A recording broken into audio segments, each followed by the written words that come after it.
Olá, olá, muito boa noite. Começa agora mais um resumo do dia, o seu Jornal da Noite da Causa Operária TV. Nessa sexta-feira, dia 11 de junho de 2021, estamos começando o nosso programa de número 761, que tem como destaque no dia de hoje: Bolsonaro ameaça mais uma vez com as Forças Armadas e golpe se o país não voltar à normalidade. É como se o país estivesse na normalidade, né? Bom, nós vamos falar das ameaças do Bolsonaro, que hoje foi recepcionado aí em dois momentos distintos, devidamente ovacionado.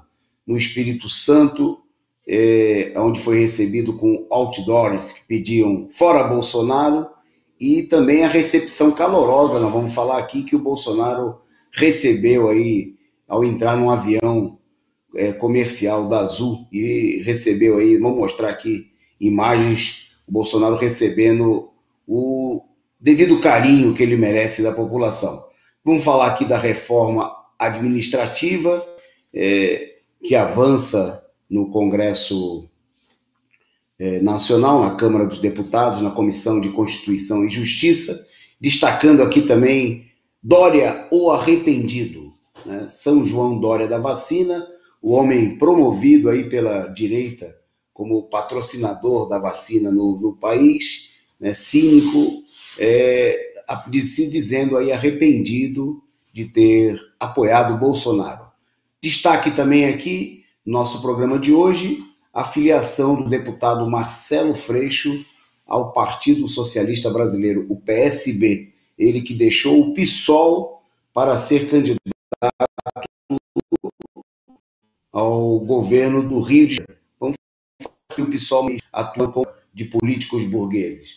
Bom, no programa aí de hoje também vamos apresentar, com certeza, os dados da Covid, que mais uma vez viu aí a média subir, né, como vem crescendo nos últimos dias, aí se aproximando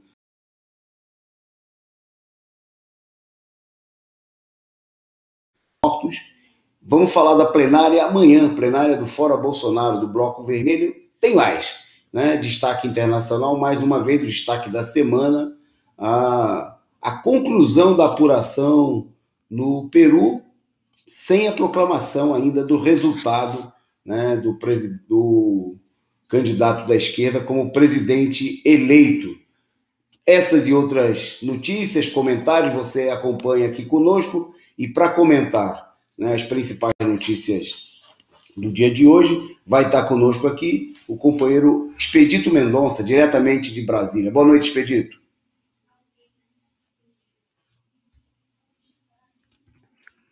Tchau aqui a todos que acompanham aqui, todos os internautas que acompanham aqui o nosso já tradicional programa de todos os dias, resumo do dia, já com uma audiência bastante fiel e crescendo a cada programa, não é isso? Porque é uma análise sobre o ponto de vista da luta de classe e do interesse dos trabalhadores. Aqui não tem fake news, aqui não tem invencionices nem nada. Aqui é o fato analisado sob o ponto de vista da luta de classe e do interesse dos trabalhadores. Temos muita coisa aqui nessa sexta-feira, encerrando essa segunda semana do mês de junho. Vamos lá.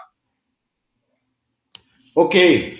Destacando nesse começo de programa aqui, os nossos amigos internautas que já nos acompanham nesse começo de transmissão, e em nome mandar o nosso abraço para todos eles e saudar aqui alguns companheiros, os primeiros aqui que por aqui chegaram, pedindo a vocês, como sempre, que compartilhem aí o link do nosso programa, divulguem aí nas redes, no WhatsApp, no Facebook, no Twitter, no Telegram, mande para todos os lados, para todos os grupos, convoque aí, convide o pessoal para assistir o nosso programa. Então, o nosso boa noite aí para o Black in Belchior, para o Sou Eu, para a companheira Ângela Ângelo, Osni Castro, o Custódio Lima, o companheiro Carlos Adusto.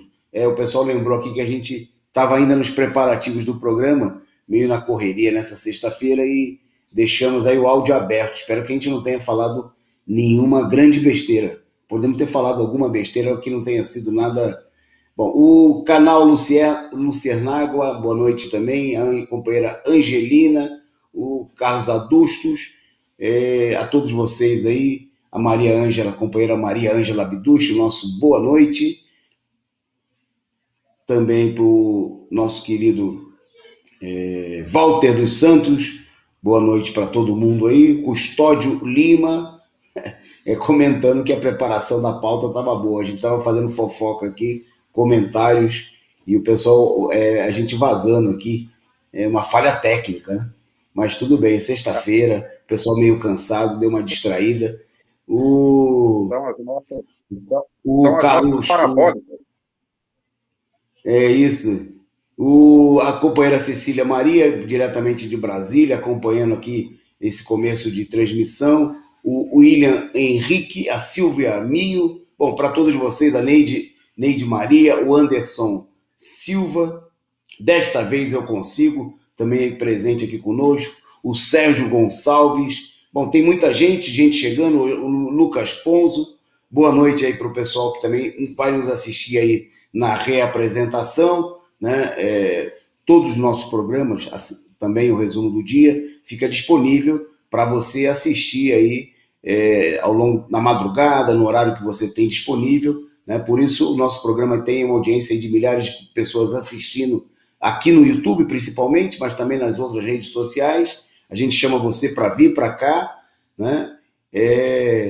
Porque além dos muitos amigos que assistem aqui ao vivo, são centenas e às vezes milhares de pessoas que assistem todo dia o nosso programa, né, ao longo da noite, da madrugada, o pessoal que tem insônia, né, e que assiste também no dia, o pessoal que assiste no dia. Então, já jogamos muita conversa fora, né, algumas até de maneira indevida, desorganizada. Agora vamos para a pauta do programa, né, vamos trabalhar. E vocês colaborem aí, distribuam um link, mandem os seus comentários, e você sabe, a gente precisa da sua contribuição para sustentar aqui o nosso canal. Então, é muito bem-vindo aí, se você fizer como o companheiro Scott Ross, que mandou aqui a sua figurinha simpática, né, mandando aqui a sua contribuição para sustentar o canal, né? Boa noite aí para o companheiro, muito obrigado pela contribuição. Sigam o exemplo, você pode mandar de R$2 a 2 milhões, a gente aceita qualquer contribuição, nós precisamos muito da sua contribuição, né, para sustentar essa imprensa combativa e revolucionária. Bom, vamos começar a entrar com tudo na pauta, né? Vamos já começar por um dos temas centrais que nós vamos tratar no programa de hoje, que é a situação de crise, que as mobilizações, que a revolta que está crescendo, a revolta popular, e que desabrochou de maneira mais ampla, né? Ganhou forma, ganhou conteúdo, ganhou dimensão nas mobilizações do dia 29, a crise que essa mobilização está provocando. Bom, o Bolsonaro, vou destacar aqui 2 eventos importantes do dia de hoje que mostram exatamente isso. O primeiro, assim, o Bolsonaro foi recebido no Espírito Santo, né, com outdoors pedindo justamente o Fora Bolsonaro, né? Vocês têm a imagem aí dos outdoors que foram colocados aí, dezenas deles, né, pelos companheiros capixaba, esse primeiro aí defendendo vacina no braço, comida no prato, Fora Bolsonaro, né? Atacando a política criminosa do governo diante da questão da pandemia. E esse segundo modelo aí, assinado aí pelas centrais sindicais e por várias entidades, o Senhor da Morte chefiando o país, né? Essas aí foram algumas das homenagens prestadas hoje aí pelos companheiros do Espírito Santo, devidas homenagens, né, ao presidente genocida, né, o responsável aí, junto com toda a direita, por quase 500 mil mortos oficiais, né, número sabidamente falsificado. Nós vamos falar disso no dia de hoje. Segundo foi divulgado aí, né, os sites da esquerda divulgaram, foram 44 outdoors espalhados por Vitória e também em alguns no exterior, né? Por causa do outdoor, o Senhor das Mortes chefiando o país, a Polícia Federal e o Ministério da Justiça, a pedido do próprio presidente Bolsonaro, abriram um inquérito criminal contra a professora da Universidade Federal Rural de Pernambuco, a Érica Suruagi. Bom, o inquérito foi arquivado pela juíza da 15ª Vara Federal, a pedido do Ministério Público, e voltou, né, o outdoor voltou às ruas do país inteiro, né? No meio da crise, né, a política do governo é de procurar censurar e até enquadrar criminalmente, né, a liberdade de manifestação, mas nós estamos vendo aí o movimento tirando proveito também da divisão, na medida em que a crise se intensifica, também se aprofunda a crise, a divisão no interior da própria burguesia, e aí tem uma brecha nesse momento, mas independente disso, o que determina, né, a ação, a situação mais favorável para protestar contra o Bolsonaro é a radicalização geral do país, né? Foi o fato de que no dia 29, centenas de milhares de pessoas saíram às ruas e nova manifestação está convocada agora para o próximo dia 19. Nós vamos falar disso daqui a pouquinho. Bom, queria destacar ainda nesse ponto também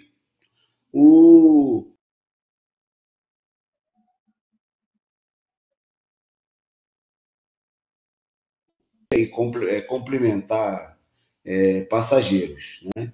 E foi vaiado e xingado quando entrou no avião para complementar os passageiros, justamente no aeroporto do Espírito Santo, né? Ele foi ao Espírito Santo para fazer demagogia, pegando aí um punhado de casas, né, quando o seu governo, dando todas as verbas aí, Minha Casa Minha Vida, né, deixando não em reivindicação do milhares e milhares de companheiros do movimento sem teto, né, das pessoas, dos milhões de sem teto de todo o país.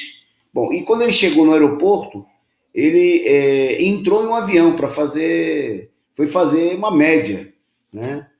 E aí o que aconteceu? Ele foi, primeiramente, houve algumas pessoas aí que foram fazer selfie com o Bolsonaro, né? Mas no transcorrer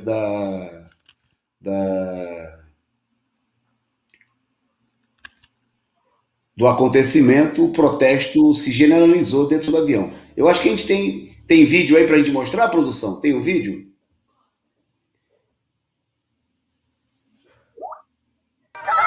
Opa, tá aí.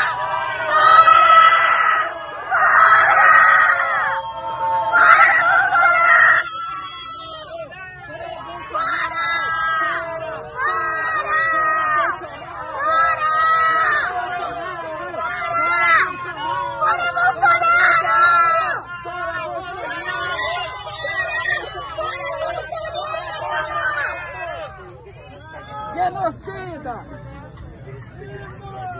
Genocida! Genocida do caralho! Chora! Chora! Bolsonaro!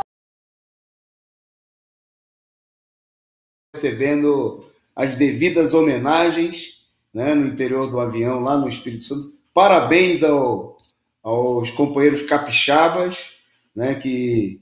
Bom, e é muito interessante porque é uma situação que nós vimos aí de maneira totalmente indevida, anos atrás, né, os protestos direcionados, organizados pela direita contra políticos da esquerda, né, que não podiam sair às ruas, que eram cercados. Dessa vez aqui um protesto espontâneo, né, o Bolsonaro foi fazer média, ele entrou no avião para ir lá fazer selfie, posou, estava muito claro que o negócio tinha sido preparado, ele posou para fotos com o comandante da aeronave, com a aeromoça, foi lá 2 ou 3 pessoas foram tirar uma selfie com ele, mas vocês viram aí o protesto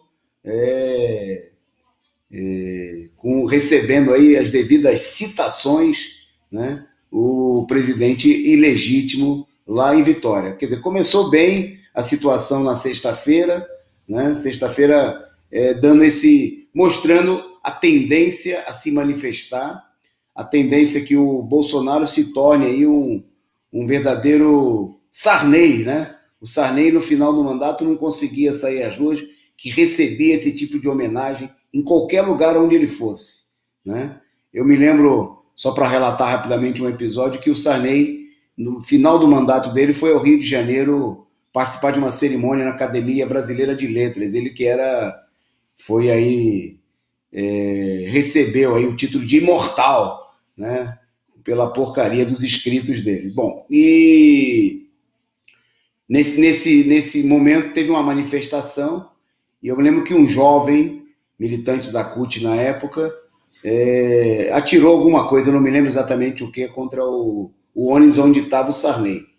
Bom, a pessoa foi presa, depois foi processada, mas virou um verdadeiro herói popular, porque onde ele ia, ele era aclamado como uma pessoa que tinha jogado alguma coisa, tinha jogado uma pedra no ônibus do Sarney, coisa que todo mundo queria fazer, né? O Bolsonaro está vivendo aí a situação da revolta do povo brasileiro contra o governo responsável pelo recorde de mortes, desemprego. Bom, eu, emendando no mesmo tom, vou passar a bola para o companheiro Expedito, né, porque resultado dessa política, o governo que recebe aí o descrédito e a revolta da população, mas não dá mostra que vai recuar em nada da sua política. E lá na Câmara dos Deputados, os bolsonaristas estão a 1000 por hora para colocar em marcha mais um plano de ataque contra o funcionalismo e contra todo o povo brasileiro. Ninguém melhor para falar disso do que o companheiro Expedito, né, que é servidor público federal e diretor do Sindicato dos Servidores Públicos lá do Distrito Federal. Com você, Expedito. Então, companheiros, a PEC 32, não é isso? Encaminhada pelo governo, pelo Executivo, né, para tramitar na Câmara dos Deputados. Essa PEC nada mais é do que um conjunto de ataques aí contra os direitos e conquistas dos servidores públicos, e também, na prática, ela vai significar aí praticamente a privatização do Estado.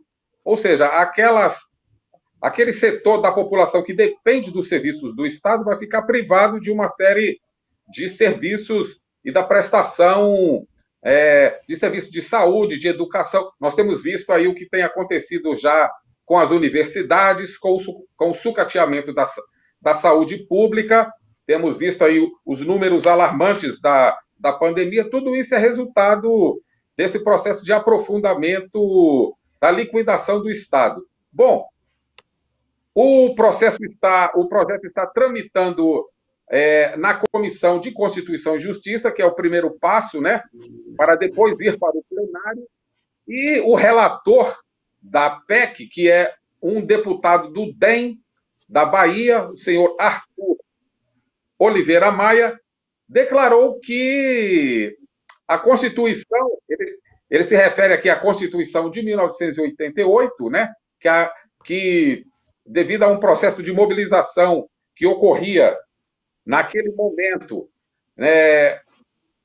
foi inserido no texto constitucional algumas pequenas conquistas, né, de interesse da população e dos servidores públicos também, mas foi liquidada no período posterior. Ele está batizando como excessos existentes na Constituição que precisam ser, segundo ele, ajustados para cortar privilégios.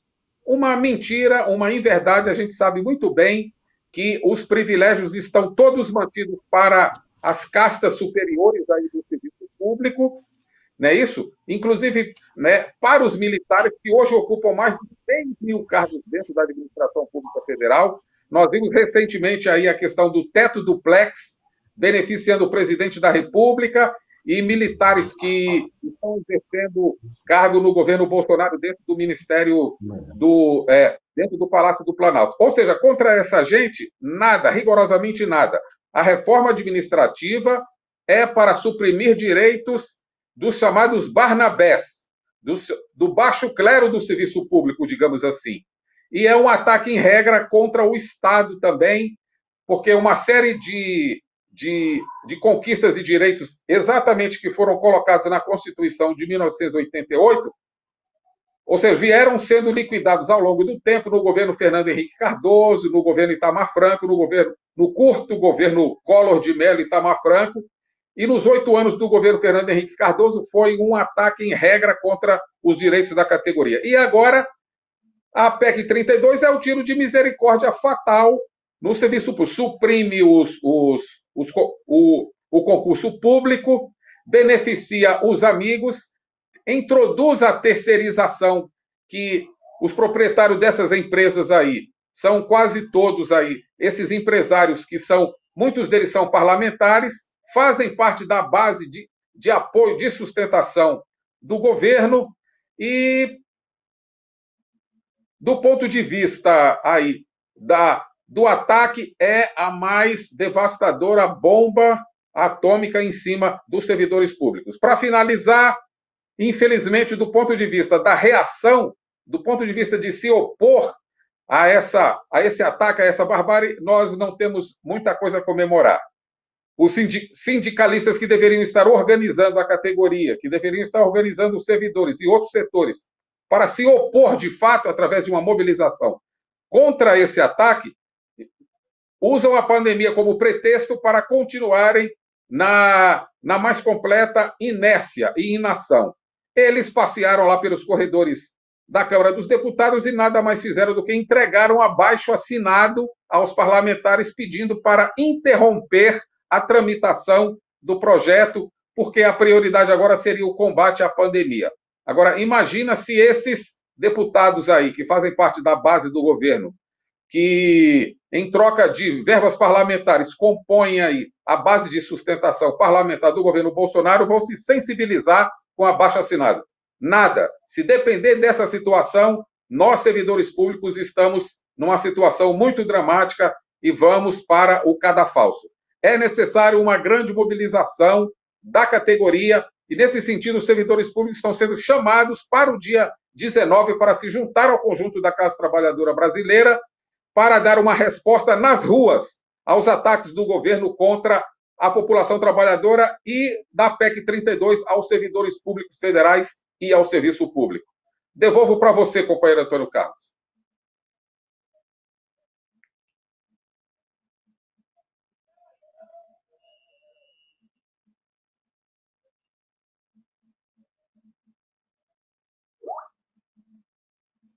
Está sem voz.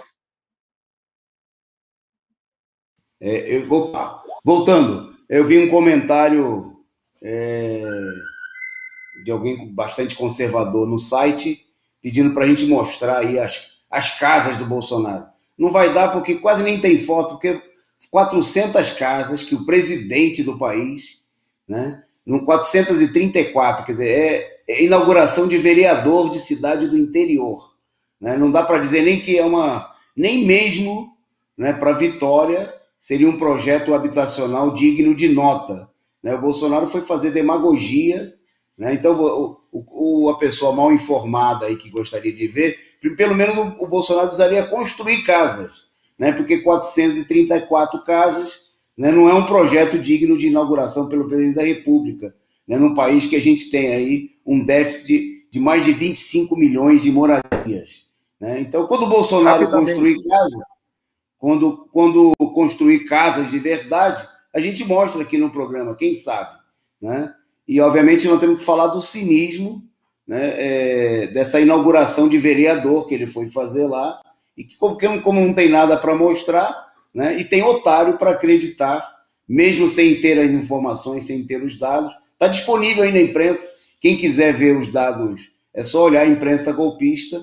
Vai lá, isso aí tem imprensa paga, né? Imprensa que procura mentir e enganar a população. Vamos em frente, porque aqui o canal é para mostrar as coisas de um ponto de vista do interesse dos trabalhadores, que é o que nos interessa. Rapidamente, Toninho, rapidamente. Pode falar. Esse companheiro, esse companheiro aí, não sei, tem que falar com ele que o Bolsonaro não está preocupado em construir casas. O Bolsonaro, ele é coveiro, ele gosta de abrir covas. Tem 500 mil covas no país hoje abertas, tá certo? É isso aí. Bom, vamos em frente então, aqui agradecendo ao Fernandes Silva pelo superchat, e ele brincou aqui com o Expedito, dizendo que o Fluminense está funcionando, é time da terceira. Tirando um sarro aí, que ele sabe que o Expedito é torcedor do Fluminense. Agradecer também ao superchat, aí a figurinha do Sou Eu, né? Agradecendo aí, obrigado pela contribuição e chamando vocês a fazerem aí como o Scott Rose, o Fernandes da Silva e o Sou Eu, né? Contribuam com a gente, ajudem a sustentar essa imprensa combativa, revolucionária e independente. Indo em frente na nossa pauta, bom, vamos complementar aí o tema do Bolsonaro, né? O Bolsonaro ameaçou mais uma vez com as Forças Armadas e com um golpe, se o país, nas palavras dele, não voltar à normalidade. Bom, diante do tumulto, né, na realidade, as manifestações feitas hoje no Espírito Santo, o Bolsonaro se mostrou aí totalmente desesperado. Primeiro, já no avião, ele chamou o pessoal de jegue, né? O pessoal que estava se manifestando contra ele, de jegue. O pessoal que foi tirar selfie com ele seriam os inteligentes, né? Os apoiadores de 500 mil mortos. Os que se manifestaram, como vocês viram aí, ele procurou dizer que o pessoal era jegue. Bom, mas ele foi além. No momento lá da inauguração das casas, né, do programa Casa Verde e Amarela, ele alegou que as Forças Armadas poderão ir às ruas para garantir a liberdade. Essa é... Bom, a fala... O Bolsonaro procurou... Vou ler aqui o trecho. Da minha parte, nada que viola esses dispositivos, se referindo aí ao artigo 5º da Constituição, foi assinado pela minha caneta BIC. Não fechei comércio, não tirei ganha-pão de ninguém. Tenho as Forças Armadas ao meu lado. Jamais elas irão às ruas para mantê-los em casa. Elas poderão sim ir às ruas para garantir a liberdade e seu bem maior. Bom, fica evidente o seguinte, na realidade o Bolsonaro faz aí, vem insinuando há muito tempo que o problema do uso das Forças Armadas seria para impedir um novo lockdown. Então é importante destacar por que o Bolsonaro está fazendo isso.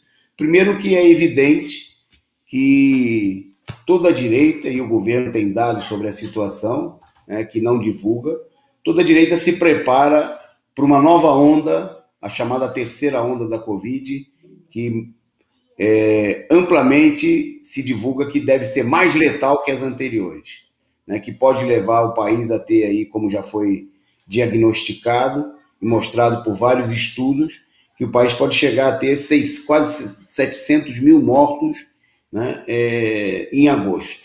Nós estamos apenas iniciando essa onda no começo de julho, começo do inverno, já com mais de vários dias seguidos, com mais de 2 mil mortos, né? Vamos falar daqui a pouco dos dados.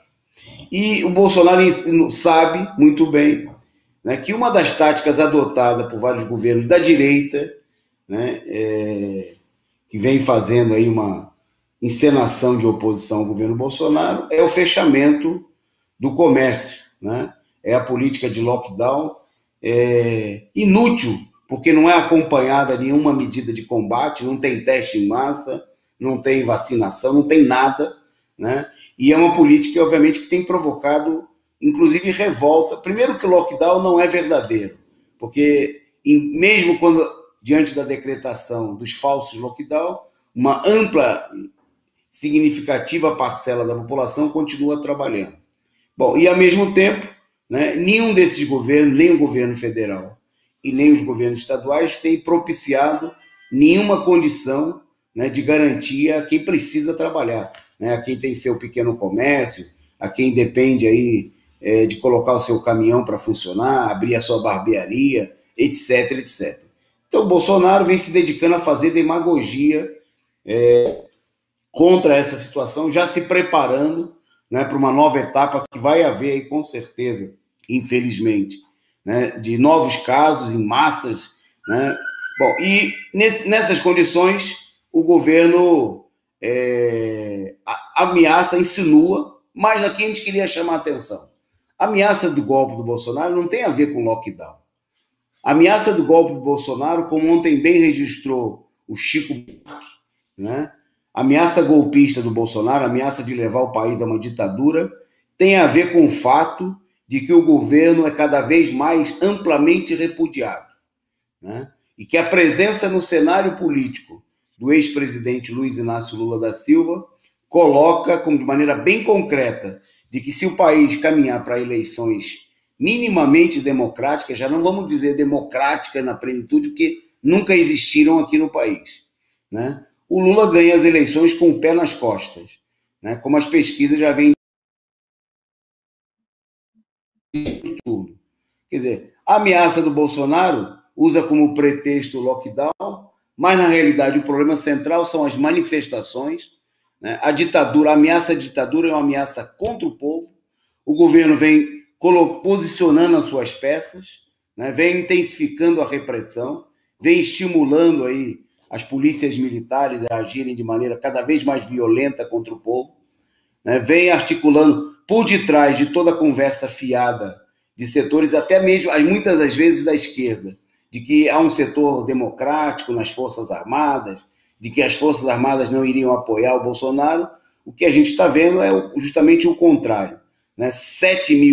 Mais de 7 mil militares em cargos de chefia e de confiança em todos os ministérios, e uma verdadeira ditadura instaurada no país, uma política de ataque à população. E o Bolsonaro, né, ameaça tornar isso daí ainda mais explícito, né? Colocando aí, acionando as Forças Armadas, colocando as Forças Armadas nas ruas para intervir ainda mais diretamente na situação política do país.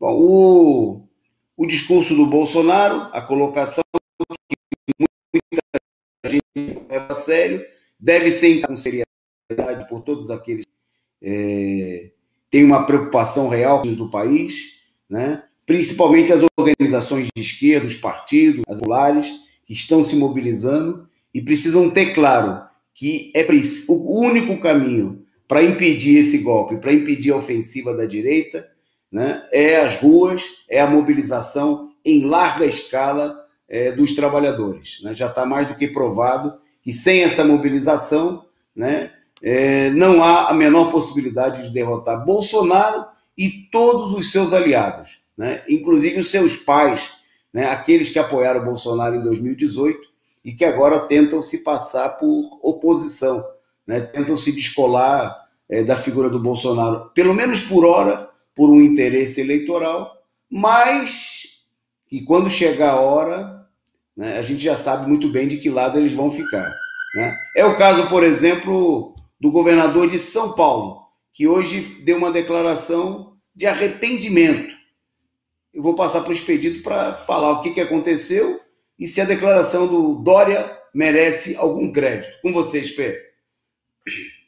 Bom, o que aconteceu foi mais uma das grotescas mentiras e inverdades e declaração de puro cinismo do governador Almofadinha de São Paulo, né? Que não se cansa de ocupar aqui os espaços na imprensa para tentar livrar a cara dele a respeito de, por exemplo, ter apoiado, ou seja, se apresentou como político nas eleições de 2018, né, que elegeu ele governador de São Paulo, como Bolsodória. Todo mundo sabe disso, com selfie, do lado do que hoje ele acusa como genocida, e que de fato é mesmo genocida. Mas muitas dessas mortes aí têm que ser divididas e têm que estar acreditadas na conta do senhor João Dória, que nesse momento agora tenta fazer uma meia-culpa, né?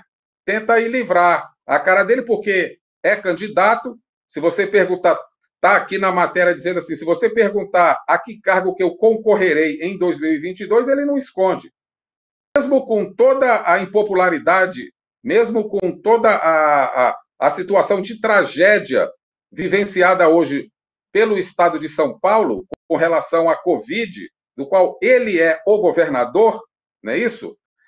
E ele ainda insiste em querer se descolar da imagem aí do Bolsonaro. Mas todo mundo sabe que o Dória é o Bolsodória.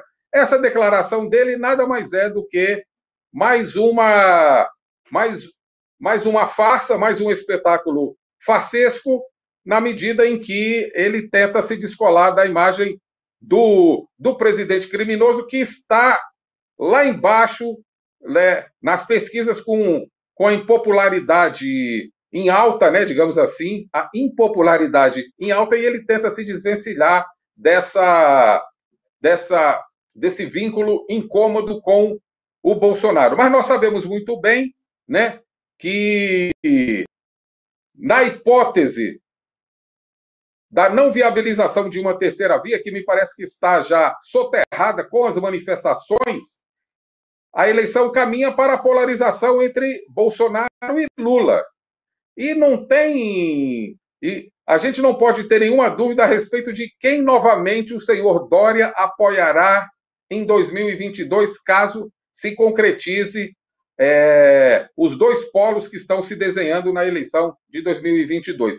Ele, como todo o setor da direita, como todo esse setor que deu o golpe em 2016, e antes também, já veio de 2014, 2015, 2016, fizeram, ou seja, estenderam o tapete para a ascensão da extrema-direita no país, eles não apoiarão a oposição em 2022, a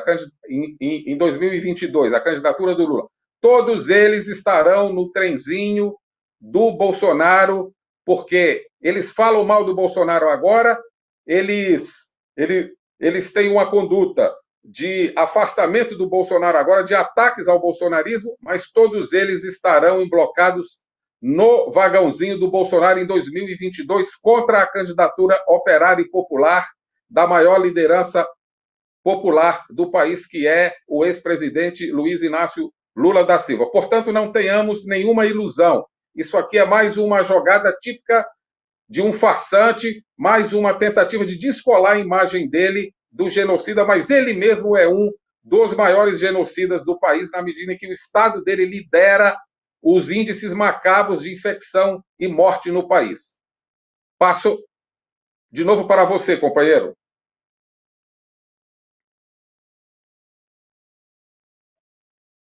Áudio.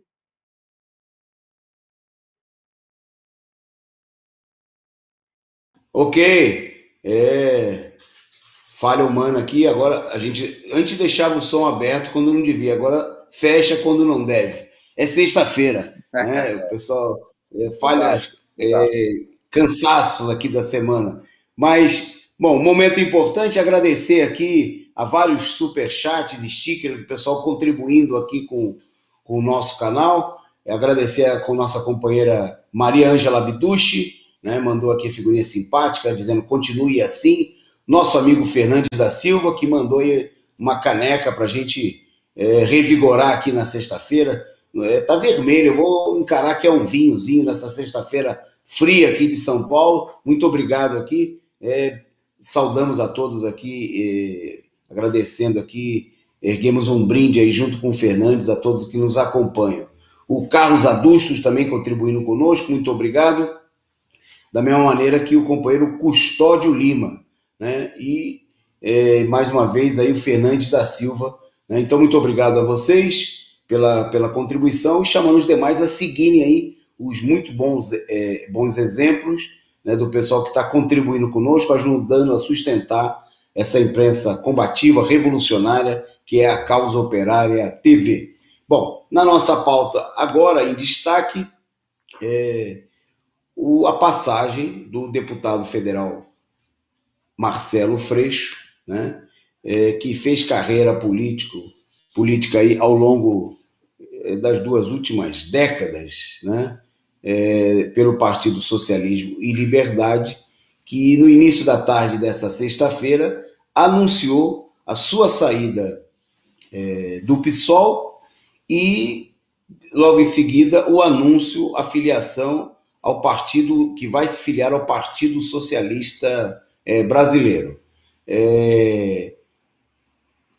Para quem tem dúvida de que será porque ele acha que o Partido Socialista Brasileiro é mais socialista do que o Partido Socialismo e Liberdade, não pode deixar essa dúvida de lado. Não se trata, obviamente, de nenhum motivo ideológico, político, não se trata... O fato é simples, o próprio Freixo não esconde, e está aí em todos os lugares as declarações, que o objetivo é disputar o governo do Rio de Janeiro, e o Freixo fez a seguinte declaração: foi uma decisão acompanhada de muita dor, olha que demagogia, porque tem um afeto muito profundo pelo PSOL e por tudo o que construímos. Foi um lugar de muita luta, muita história, portanto essa não é uma decisão fácil. O mais importante é que esta é uma saída para construir uma alternativa política em que o PSOL também fará parte. Ou seja, o Freixo disse aí que está indo para disputar a eleição para governador do Rio de Janeiro.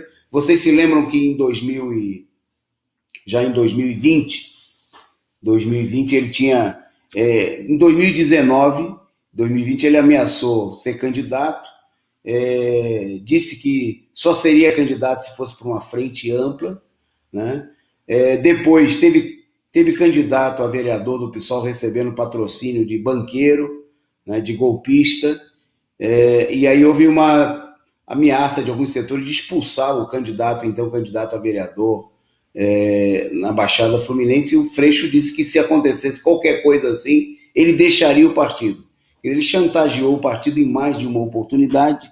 Bom, e agora, né, anunciou aí a sua saída para formar aí a Frente Ampla no Rio de Janeiro, buscar aí um leque de alianças, de coligações, incluindo setores da direita. Ele quer aí um político claramente afinado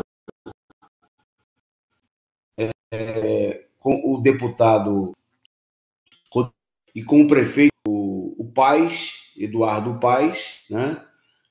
A quem de fato ele acabou apoiando nas eleições ao retirar a sua candidatura. Naquele momento, lá em 2019, até o começo de 2020, o Freixo era o candidato que aparecia cotado para disputar o segundo turno com o Marcelo Crivella, né? Ao retirar a sua candidatura, ele facilitou as coisas aí para a direita. Bom, e agora ele está se encaminhando diretamente para um partido burguês que deu votos, né, para o golpe, para a derrubada da presidenta Dilma, né, que apoiou o impeachment majoritariamente, um partido que nas últimas eleições se caracterizou aí, por atacar pela direita, frontalmente pela direita o PT, como na eleição principal, onde o PSB esteve aí disputando a eleição e ganhou a eleição em Recife, né, fez uma campanha profundamente direitista contra a candidata do PT na época, né, e está aí o PSOL buscando o abrigo num partido burguês direitista, né, que se disfarça de esquerda, né, mas que,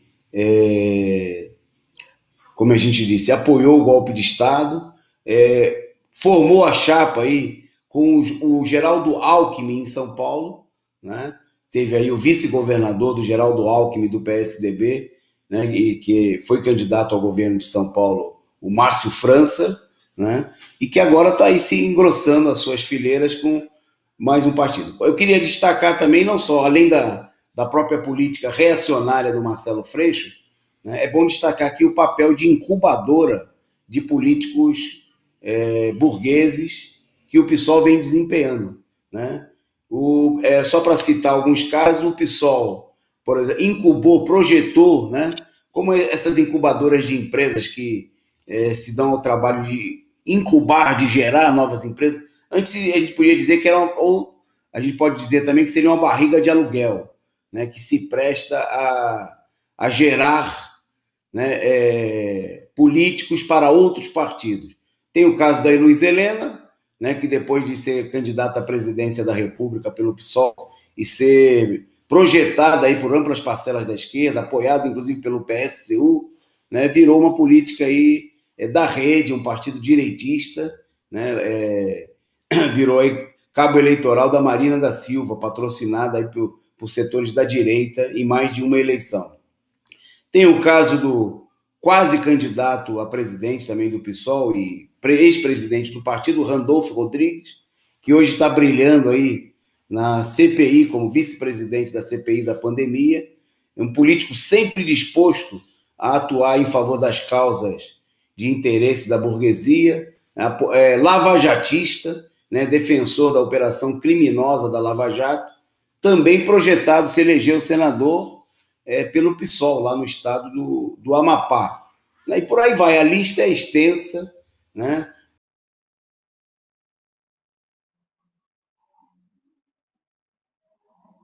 O nome do pastor, que foi candidato nas últimas eleições, né? O homem que subia no monte para conversar com Jesus, né? Segundo ele dizia nas eleições, né? Que também foi projetado, foi lançado candidato pelo PSOL e que entrou nas eleições aí para fazer a campanha direitista, né? E criar confusão aí no momento em que se elegeu aí, acabou saindo eleito aí o Bolsonaro.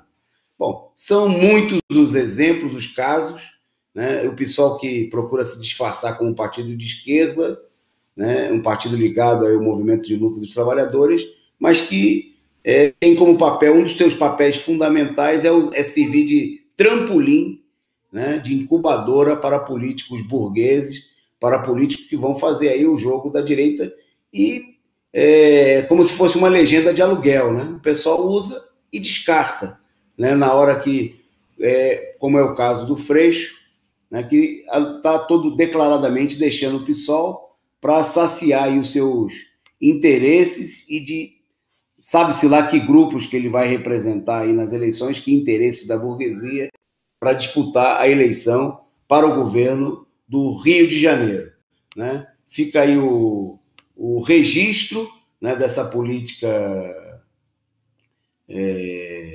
direitista, né? O fato de que o PT, o Lula teve presente, aí tem gente comentando aí, eu queria destacar, né?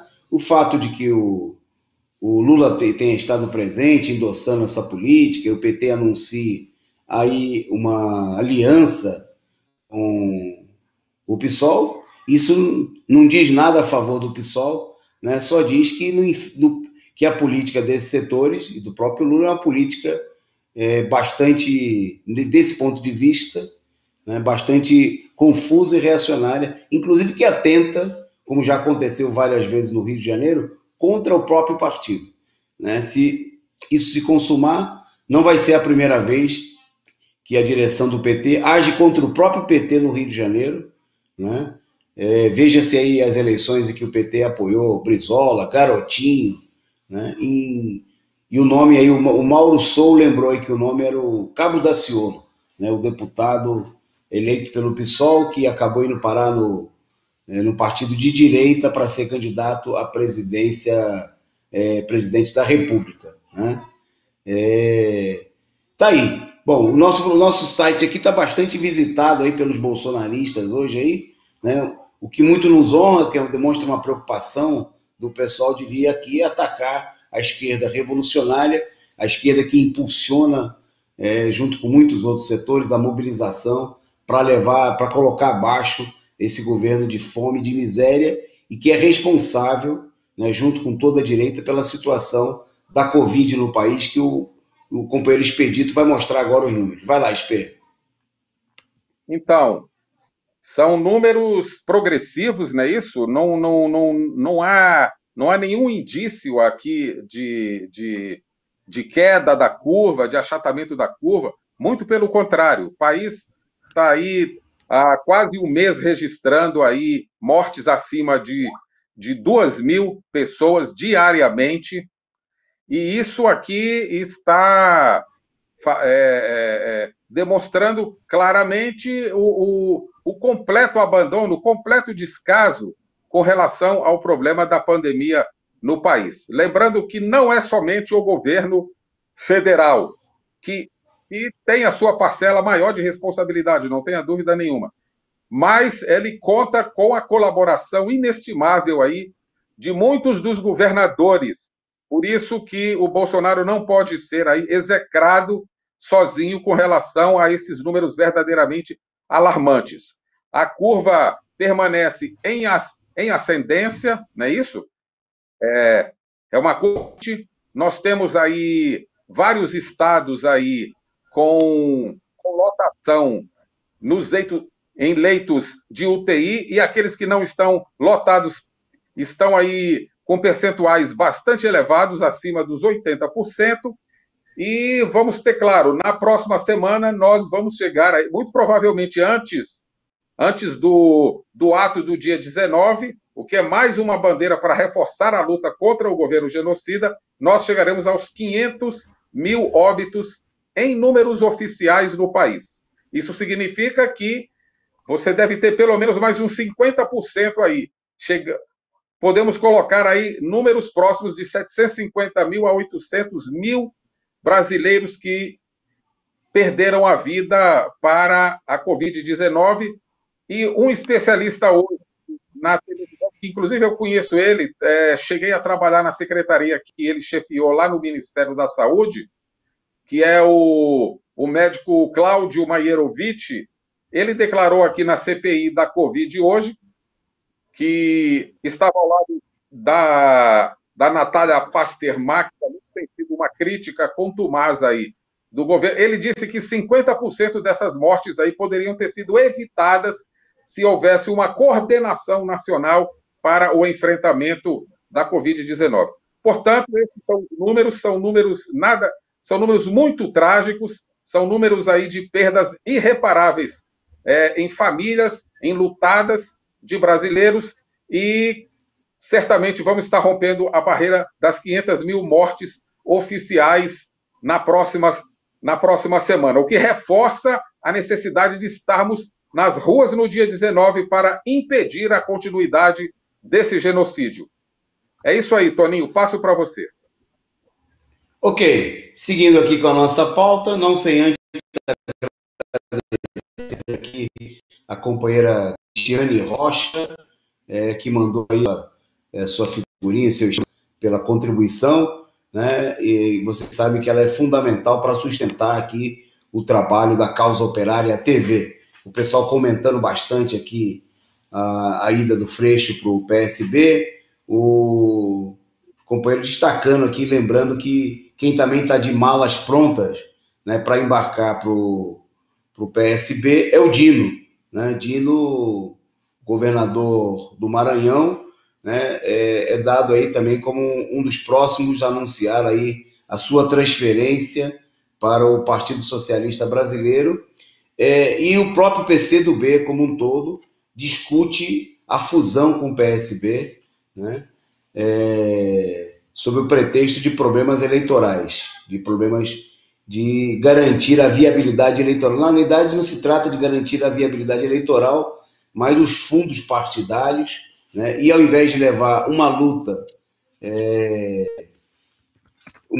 contra a situação, né, diante o processo totalmente antidemocrático, né, por parte do regime político no país, os partidos vão se adaptando, os políticos da esquerda pequeno-burguesa vão adotando a mesma política do vale-tudo da direita, né, para colocar aí os seus cargos, né, ou a luta por cargos, os seus próprios interesses acima de tudo. Né? O povo, o interesse da luta da classe trabalhadora, que se dane, né, futebol clube. Então é preciso denunciar essa política e mais do que nunca é necessário lutar por uma perspectiva própria, independente, combativa no interior das mobilizações. Por isso nós queremos convidar você, né, para um evento da maior importância que vai acontecer amanhã. Né? Trata-se da plenária Fora Bolsonaro, a plenária do Bloco Vermelho, que vai reunir aí companheiros que já estiveram juntos na organização do ato do 1º de maio de luta da Praça da Sé, bem como outros companheiros, né, que vão estar se somando, que estão se somando aí a essa nossa luta. Então, a plenária acontece amanhã a partir das 15 horas, né? A plenária vai acontecer de forma presencial aí em praticamente todas as regiões do país, não, com certeza em todas as regiões do país, né? Nas sedes do Partido da Causa Operária, nas sedes dos comitês de luta, no Centro Cultural Benjamin Perret, aqui em São Paulo, em Salvador, no Rio de Janeiro e em vários outros lugares, nas sedes do CCBP. Bom, e a plenária visa discutir o seguinte: a importância da situação política e de uma mobilização combativa no dia 19, né, para levar para as ruas as reivindicações dos trabalhadores, né, e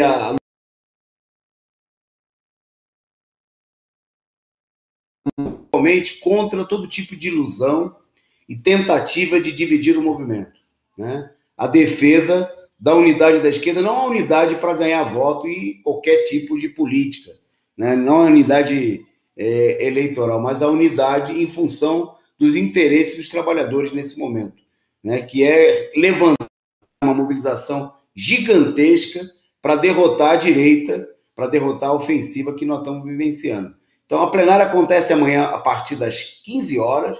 Você pode ingressar lá na página dos comitês de luta, pode ingressar no evento lá no Facebook, confirmar a sua presença, pegar o link também para participar, né? A plenária vai ser híbrida, né? Vai ter presencialmente em vários lugares. Daqui a pouco o companheiro SP vai falar onde vai ser, lá em Brasília, né? Em São Paulo, aqui na sede do CCBP, na Rua Serranos 90, no próximo do metrô Saúde, né? Se você que tiver, o pessoal dos outros estados que está nos assistindo aí pode mandar também a localização, mas você pode entrar na página dos comitês de luta, no evento do Facebook, né, dos comitês de luta da atividade de amanhã, para ver o local. Também no Diário Causa Operária, né, você tem amanhã aí o relato de todos os lugares, em todas as capitais que vão estar acontecendo aí os atos. E é muito importante aí que você estiver próximo, puder participar presencialmente. Em várias dessas plenárias vão estar acontecendo aí os ensaios da bateria Zumbi dos Palmares, né? Bateria que já vai estar presente no ato do dia 19 em pelo menos 10 capitais, né? Uma conquista muito importante, aí, um avanço da organização da bateria Zumbi dos Palmares, impulsionada principalmente, né, pelos companheiros da juventude do PCO, da Aliança da Juventude Revolucionária de todo o país. Então, se você quiser participar do ensaio, né, se você quiser vir também para tocar aí um instrumento na bateria Zumbi dos Palmares, apareça amanhã aí nas plenárias dos coletivos de luta, do PCO, de todos os setores da esquerda que estão aí por um bloco vermelho, um bloco de luta nos atos do próximo dia 19, a plenária que acontece a partir das 15 horas. Né? Só para lembrar, amanhã tem o principal programa aqui do canal Causa Operária TV, né? Sendo transmitido regularmente a partir das 11h30, análise política da semana com o companheiro Rui Costa Pimenta. Bom, vou passar a bola para o SP, ele fala da onde fica aí onde vai ser a atividade lá em Brasília, e também já destaca aí o próximo tema dele a respeito das vacinas. Vai lá, SP. Então, aqui no Distrito Federal, em Brasília, né, a plenária será realizada na quadra da Acadêmicos da Asa Norte, que fica localizada aqui no setor de Clubes Esportivo Norte, à beira do lago, né? É um local aberto, é um local que não oferece risco nenhum aí de contaminação. Nós estamos tomando todos os cuidados aqui sanitários. Já estamos com a convocatória aqui, com a confirmação bastante avançada aqui para atingir a nossa meta aqui, e todos os preparativos estão sendo ultimados. Nós temos aí a militância envolvida e outros companheiros aqui também, na medida em que se trata de uma atividade aí não só do PCO, mas dos comitês de luta também. Há um engajamento de vários companheiros aqui, tanto na convocatória, né, isso, como na organização. Então, tudo está sendo preparado para ser um evento aí muito importante, preparatório aí, a grande a grande mobilização, aos grandes atos que se realizarão no dia 19. Vai começar a partir das 10h30, não é isso? Porque nós vamos assistir à análise política, lá, a qual o companheiro Antônio Carlos já se referenciou, aí, já se referiu, com a análise política da semana feita pelo companheiro presidente nacional do PCO, companheiro Rui Costa Pimenta. Então, nós vamos deslocar o pessoal para lá, a estrutura de transmissão já foi providenciada, inclusive, os ultimatos serão finalizados amanhã e nós vamos ter aí, com certeza, uma discussão bastante proveitosa para esse esquenta, né, que é um esquenta aí para o dia 19 de junho. É isso aí.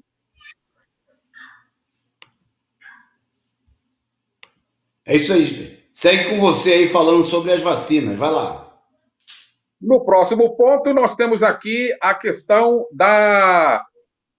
do que a gente já vem presenciando hoje no mundo, né? Isso que é essa desigualdade com relação ao problema da distribuição das vacinas e da vacinação das populações. Nós sabemos que os grandes laboratórios aí estão vendendo a vacina a um preço muito elevado, não tem nada de popular, e os países com menos recursos, os países com menos condição econômica estão ficando para trás aí na vacinação. Essa situação particular aqui diz respeito ao continente africano, que até então estava aí meio alijado dessa contabilidade macabra com relação aos números da Covid. Entretanto, o seguinte, essa disseminação aí da variante indiana, ela está atingindo em cheio aí o continente africano. E a situação lá, nós sabemos, é por demais calamitosa. O continente todo, em média, ele vacinou menos de 1% da sua população. Veja bem, menos de 1% da população. O continente tem mais de 1 bilhão e 300 milhões de pessoas. Só a Nigéria tem mais de 200 milhões de habitantes. E os percentuais de vacinação são os mais baixos do mundo. Vários países como Uganda, Namíbia, Sudão, Costa do Marfim, Uganda e outros lá vacinaram, estão com a vacina entre 0,6, 0,5, 0,7 de percentual da sua população vacinada, ou seja, nada, praticamente nada. E tem outros países que sequer iniciaram o processo de vacinação. E o vírus está se disseminando muito rápido no continente negro. O que acontece? Os países aí agora, vendo essa situação, porque o imperialismo, ele espera as pessoas morrerem, ele espera a tragédia se instalar para depois ele vir com a habitual demagogia dele, com seus gestos humanitários, não é isso? Com seus gestos aí supostamente desinteressados, oferecendo vacina. Os Estados Unidos estão com vacina lá, já quase com a data de validade sendo perdida, né? A vacina da Janssen, por exemplo, já está saturada lá nas prateleiras dos grandes laboratórios norte-americanos, lá perdendo a data de validade, e eles dizem que só vão entregar essas vacinas a conta-gotas até o final do ano, e em 2020, em 2022 já morreu aí a metade da população. E o secretário e o assessor para assuntos internacionais dos Estados Unidos, né, sem ocultar nada dos verdadeiros objetivos dessa suposta doação de vacina para os países com poucos recursos, como os africanos, declarou abertamente, sem nenhuma reserva, que esse movimento de doação das vacinas prestem bem atenção, atende aos interesses estratégicos dos Estados Unidos. Ou seja, que interesses estratégicos são esses? O imperialismo, ele não faz nada de graça, ele não faz ajuda humanitária nenhuma em lugar nenhum do mundo, ele não tem gesto de boa vontade, nem gesto desinteressado em nenhum lugar do mundo. Tudo que ele faz é pensando em algum retorno.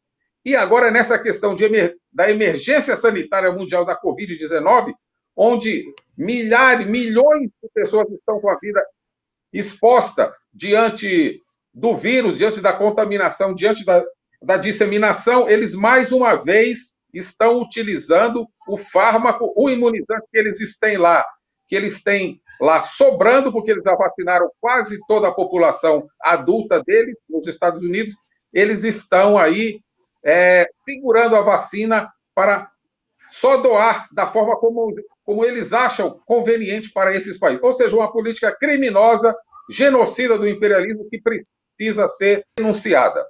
Volto aqui ao companheiro Antônio Carlos.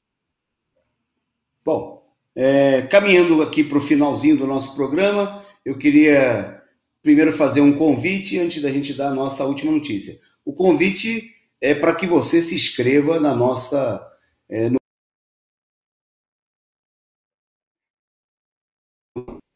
a escola marxista, né? O PCO está levando o marxismo para os bairros, para o interior do país, para a juventude, para a classe trabalhadora, e esse curso é um curso fundamental para compreender os principais acontecimentos do século XX e a perspectiva da revolução nos dias de hoje.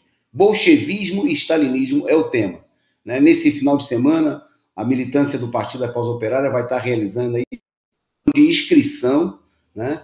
E milhares de pessoas vão estar sendo convidadas aí para se inscrever nesse curso importante que vai ser finalizado aí nas últimas semanas de junho, agora.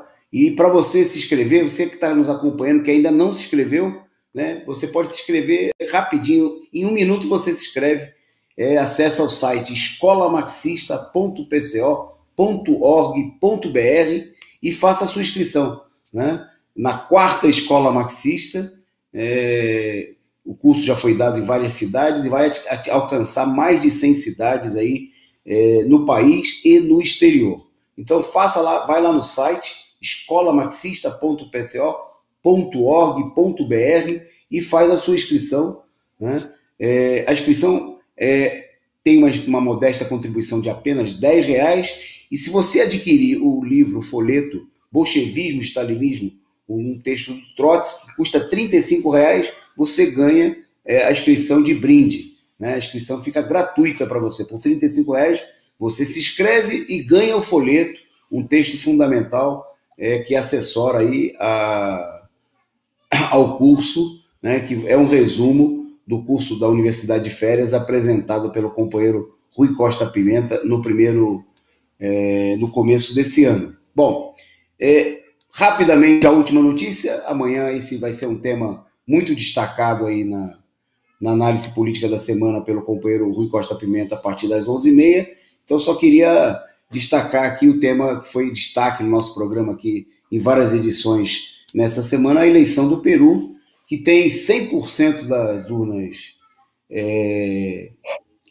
apuradas, né? Mas o resultado final ainda não foi divulgado, apesar da diferença de mais de 60 mil votos em favor do candidato da esquerda, né, que aparece aí na imagem que vocês estão vendo. O resultado segue sem uma definição, com a política, a campanha golpista da candidata direitista da Keiko Fujimori, que ingressou aí com centenas de pedidos para impugnar 500 mil votos, né, recontagem e outras medidas, como uma verdadeira manobra.